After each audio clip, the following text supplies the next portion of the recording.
আজকে সকালে একটু তাড়াতাড়ি উঠে গেলাম ডাব খাওয়ার জন্য, কারণ কদিন ধরে সকালে উঠতে এতটাই দেরি হয়ে যাচ্ছিল যে ডাব খেতে যেতে পারছিলাম না। আর আজকে একটু সকালে সকালে উঠলাম ডাব খাওয়ার জন্য। তো ডাব খেতে গিয়ে এই ডাবওয়ালাটার সাথে বেশ কিছুক্ষণ কথা বললাম, কারণ এনার বাড়ি ছিল দীঘা, তাই একটু বাংলাতে কথা বলার সুযোগ হলো। আর এরপর দেখো বাড়িতে এসে রান্না বসিয়ে দিয়েছি, আর ও আমাকে সবটাই হেল্প করে দিয়েছে।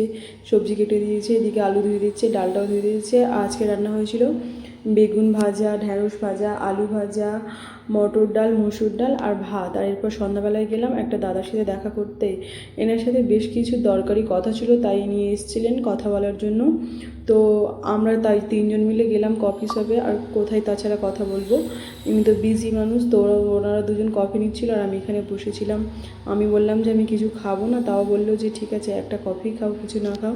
তো তারপর তিনজন মিলে খেলাম কফি। আর এরপর যাব ধোসা খেতে, কারণ আমি যখন থেকে এসেছি খালি বলছি যে একটা ধোসা খাবো ধোসা খাবো, কারণ আমি আগে কখনো ধোসা খাইনি। আর এটা ছিল মশলা ধোসা, বেশ টেস্টটা মোটামুটি ভালো ছিল, কিন্তু সাম্বারটা আমার ভালো লাগেনি। টাটা।